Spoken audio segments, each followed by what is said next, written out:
Bonsoir à tous, ravi de vous retrouver pour le flash de 18h sur la télévision du Burkina. Près de 500 milliards de francs CFA pour développer le secteur agricole et promouvoir l'accès à l'énergie d'ici à 2021.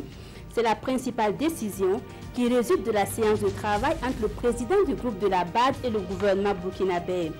À travers ces deux piliers, la BAD veut réduire la pauvreté au Burkina Faso. Ce soutien s'inscrit dans le cadre de la promesse faite par la BAD lors de la table ronde de Paris pour soutenir le PNDES. C'est parti depuis ce matin pour la deuxième édition de la Semaine des activités minières de l'Afrique de l'Ouest.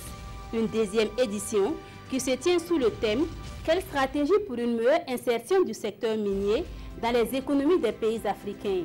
L'ouverture du salon a eu lieu ce matin en présence du président du Faso et du ministre marocain en charge des mines et de l'énergie. Le Maroc est le pays invité d'honneur. Plusieurs communications et des rencontres B2B sont prévues durant cette semaine. Du 5 au 7 octobre prochain, Ouagadougou abritera une rencontre de haut niveau sur la décentralisation.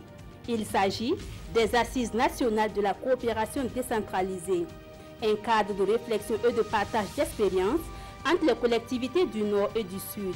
Ce sont là des informations données ce matin par le ministre en charge de l'administration et de la décentralisation au cours d'une conférence de presse.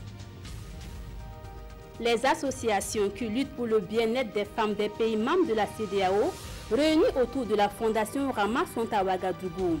Elles sont à la recherche de solutions pour vaincre les fistules obstétricales. Ce sont 2 à 3,5 millions de femmes dans le monde qui souffrent de cette pathologie. Et au Burkina Faso, elles sont environ 800 à contracter la fistule chaque année. Et les patientes attendent beaucoup de ces assises pour guérir de ce mal, considéré comme le mal de la honte.